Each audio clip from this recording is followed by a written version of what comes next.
Bismillahirrahmanirrahim. Assalamualaikum warahmatullahi wabarakatuh. Rekan-rekan mahasiswa semester 1, selamat berjumpa dengan saya pengampu mata kuliah Ilmu Negara yang mata kuliah Ilmu Negara ini terbagi menjadi beberapa sesi pertemuan. Sesi pertama, kedua, ketiga, keempat, sampai ke-7. Lalu sesi ke-8-nya ujian tengah semester, dilanjut dengan sesi ke-9 sampai ke-15, dan sesi ke-16-nya dilanjutkan dengan ujian akhir semester.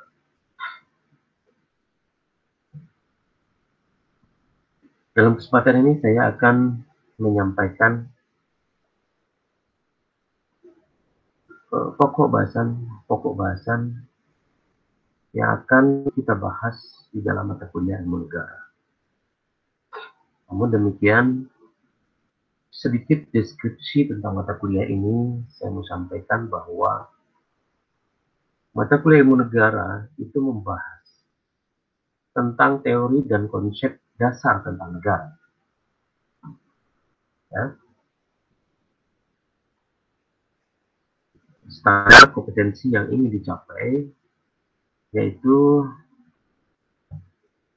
mahasiswa dapat memahami dan menjelaskan teori dan konsep dasar ilmu negara, lalu menganalisa berbagai perkembangan terbaru dan problematika kenegaraan secara internasional maupun nasional. Jika kita mengulas tentang perkembangan pembelajaran, proses pembelajaran, khususnya di era sekarang ini, bahwa semua mata kuliah itu diupayakan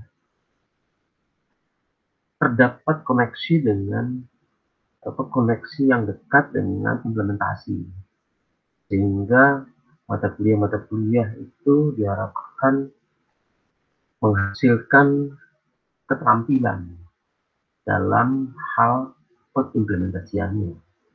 Akan tetapi kita tidak bisa berharap banyak dari mata kuliah ilmu negara, karena ilmu negara sifatnya hanya mata kuliah dasar. Akan tetapi dengan berbagai pertimbangan bahwa untuk mempelajari ilmu kenegaraan, dalam hal ini hukum tata negara, maka kita perlu memahami ilmu yang lebih mendasar, yakni ilmu negara. Jadi kalau kita mengharapkan kompetensi mahasiswa untuk mendapatkan keterampilan dari mata kuliah ilmu negara, memang sepertinya tidak akan bisa tercapai. Namun demikian, diharapkan bahwa dengan kita mempelajari ilmu negara, maka pemahaman mahasiswa ke depan dalam menghadapi ilmu-ilmu dari mata kuliah yang berkaitan dengan ilmu kenegaraan akan lebih mempunyai fondasi yang kuat.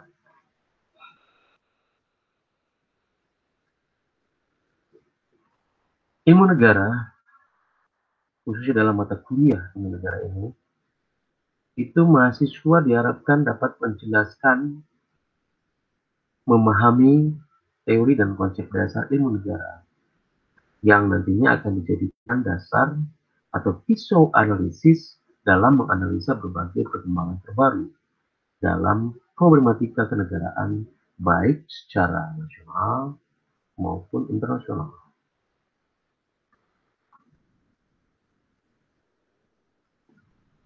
Adapun kedudukan mata kuliah ilmu negara yang diberikan kepada mahasiswa semester 1 itu memiliki beban studi 2 SKS, dan ini adalah sebagai mata kuliah dasar keahlian. Tentu saja adalah juga sebagai mata kuliah prasyarat bagi semua mata kuliah keahlian hukum.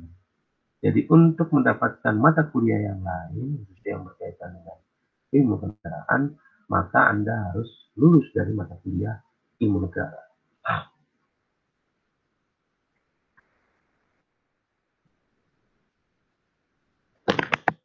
Sebelum saya masuk ke dalam substansi yang akan kita bahas dari mata kuliah ilmu negara ini, saya ingin bahas tentang pokok-pokok yang akan kita bahas atau menjadi topik-topik yang kita bagi menjadi beberapa sesi, khususnya di dalam setiap sesi itu kita mengangkat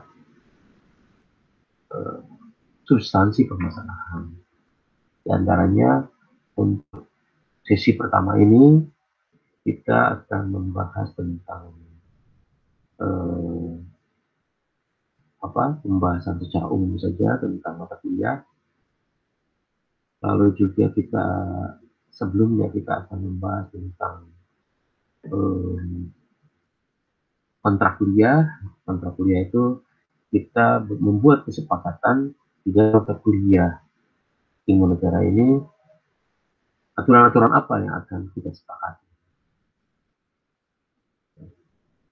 Terlebih dalam kondisi sekarang ini bahwa selama belum bisa kita melakukan pertemuan-pertemuan secara tatap muka langsung, maka kita akan menyampaikan materi-materi kuliah secara online. Baik itu secara live streaming, Anda bisa saksikan secara langsung melalui Buana Online Course atau BOC atau e-learning ubpkarawang.ac.id. Ya mungkin ke depan nanti ada keadaan lain di mana kita juga bisa melakukan pertemuan langsung. Akan tetapi karena memang tidak hanya semata-mata karena pandemi COVID-19 saja, tapi memang komitmen dari Fakultas Hukum akan membuat skema pembelajaran dengan sistem blended learning, jadi perpaduan antara pembelajaran online dan pembelajaran offline. Jadi ada materi-materi yang disampaikan secara online melalui media teknologi, juga ada yang disampaikan secara offline. Nah, untuk yang offline, diantaranya seperti mata kuliah yang merupakan praktek. Praktikum itu pasti ada tatap muka langsung. Hanya mungkin kalau kondisinya masih seperti saat ini, masih dalam suasana yang tidak menentu terkait dengan COVID-19 ini, maka mungkin kalau kita paksakan pun untuk melakukan perkuliahan secara langsung, tentunya harus memenuhi syarat-syarat protokol kesehatan yang dipersyaratkan gugus tugas COVID-19.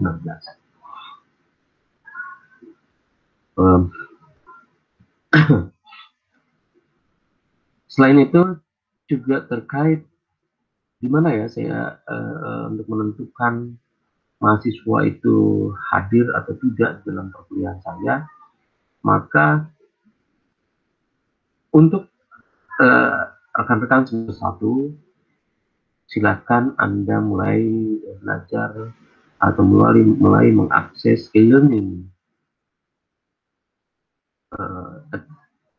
ubpkarawang.ac.id atau BOC ya, Buana Online Course. Anda silakan mengakses itu.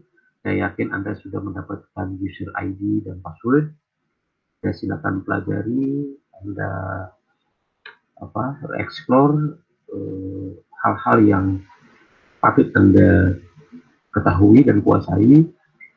Anda juga diperbolehkan berkonsultasi terkait dengan itu, baik kepada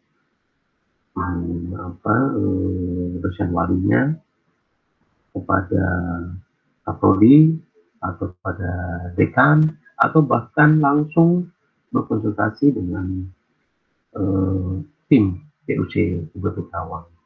Anda boleh melakukan konsultasi itu dan tidak usah sungkan. Nah, terkait absensi juga, walaupun mungkin nanti selain kuliah online juga ada kuliah-kuliah yang tatap muka langsung, tetapi nanti absensinya Anda tetap harus mengakses BOC dan mengklik ke menu kehadiran Anda di aplikasi BOC. Jadi disitulah nanti dosen akan merekap absensi mahasiswa berdasarkan kehadirannya di Buana Online.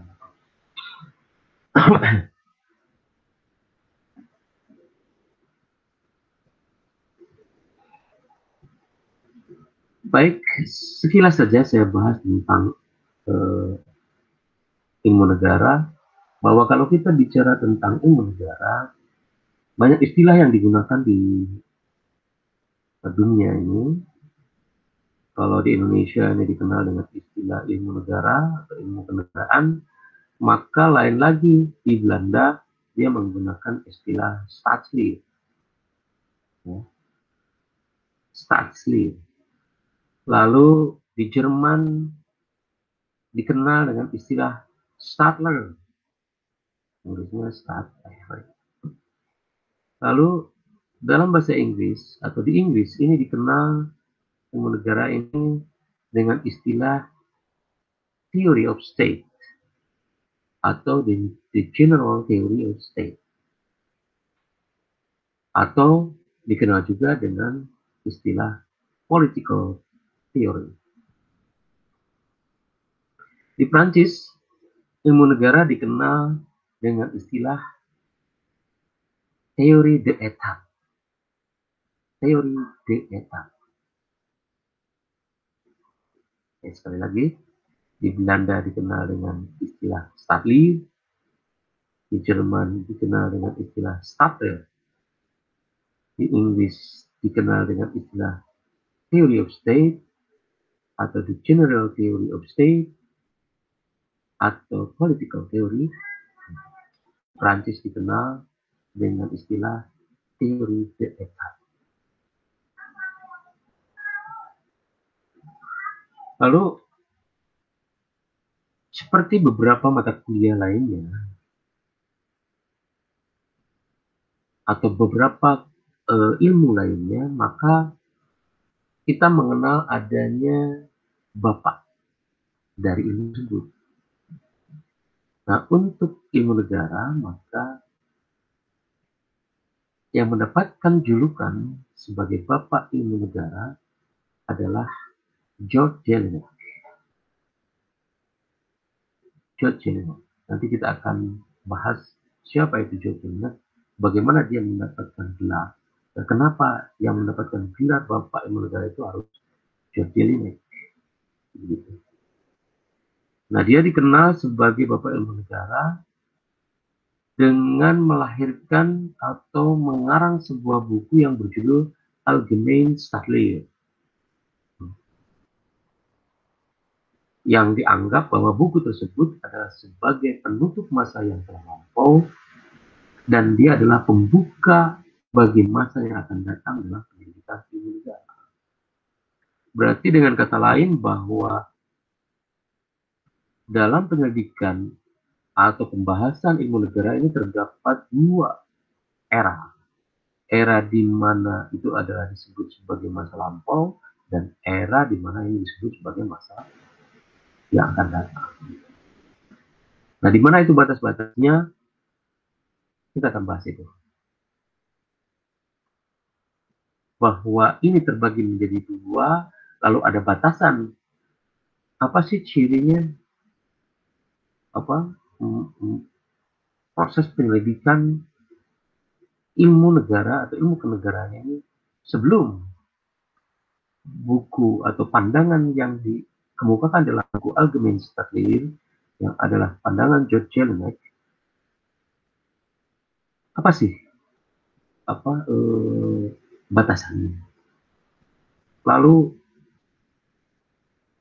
teori apa sih yang membuat itu menjadi hal yang fenomenal sehingga menjadi apa istilahnya itu pembatas itu dengan istilah ledger, ya pembatas masa yang lampau dan sebagai pembuka masa yang akan datang. Kita akan bahas itu. Lalu ilmu negara juga, kalau kita bandingkan dengan ilmu kenegaraan lain, seperti hukum tata negara, tadi hukum tata usaha negara, apalagi yang berhubungan dengan ilmu kenegaraan, hukum administrasi negara, lalu ada ilmu politik, itu juga berkaitan dengan negara. Apa bedanya? Nanti ada berbagai versi pendapat tentang itu, termasuk juga pendapat yang dikemukakan oleh George Ernest sebagai bapak ilmu negara tentang pembagian keilmuan itu atau skat-skat keilmuan itu berdasarkan spesifikasinya.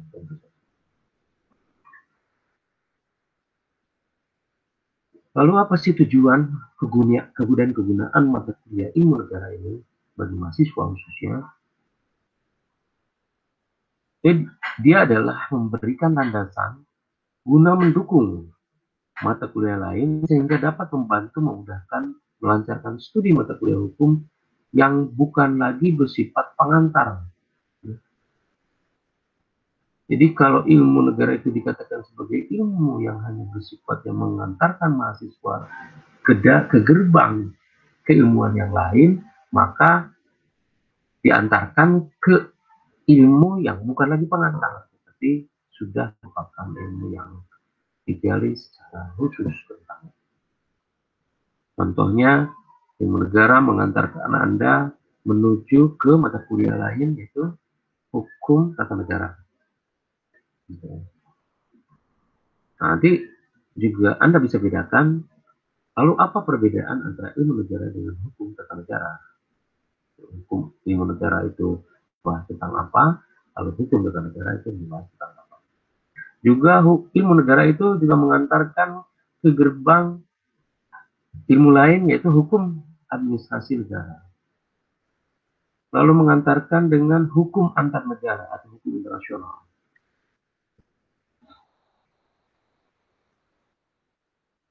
Lalu apa sih ruang lingkup pembahasannya di dalam mata kuliah ilmu negara ini?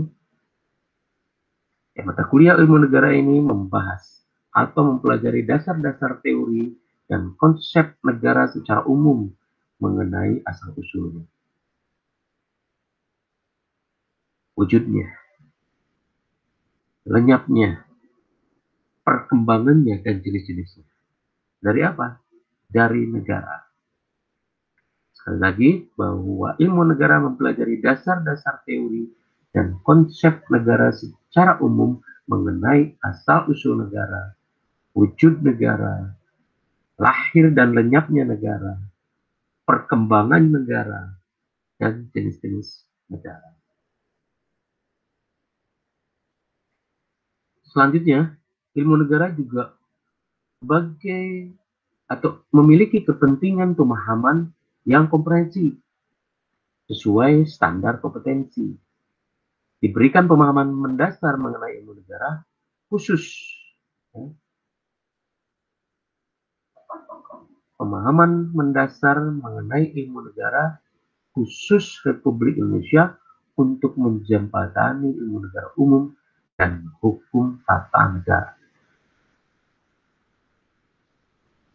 Walaupun nanti ruang lingkupnya ilmu negara itu adalah ya sangat universal, bahkan istilahnya bukan cuma universal, akan tetapi juga holistik, menyeluruh sampai ke hal-hal yang lebih kecil, menyeluruh itu dalam arti bahwa dia mencakup kompleksitas yang sangat luas.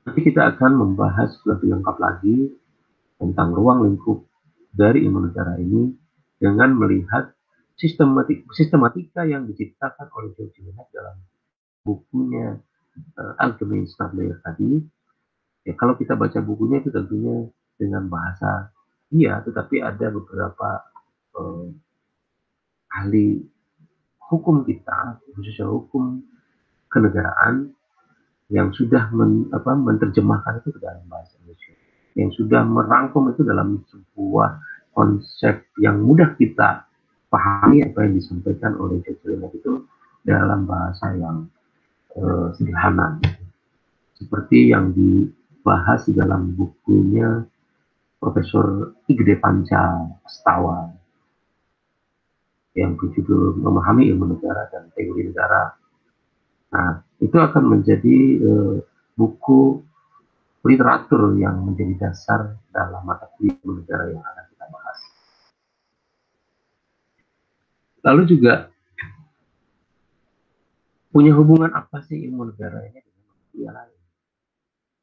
Tadi saya sudah bahas bagaimana ilmu negara kaitannya dengan hukum tata negara, bagaimana ilmu negara kaitannya dengan hukum administrasi negara, bagaimana ilmu negara kaitannya dengan hukum antar negara atau hukum nasional, lalu bagaimana kaitannya juga dengan hukum administrasi negara, bahkan bagaimana kaitannya dengan ilmu hukum itu sendiri. Kita akan pelan-pelan membahas itu, karena ini adalah mata kuliah dasar. Itu harus betul-betul Anda pahami, sehingga tidak bisa saya melakukan menyampaikan materi ini secara cepat gitu, atau maraton langsung, tetapi kita akan bahas per satu item, kita sama-sama memahami itu, lalu kita akan bahas lagi ke pokok pembahasan selanjutnya.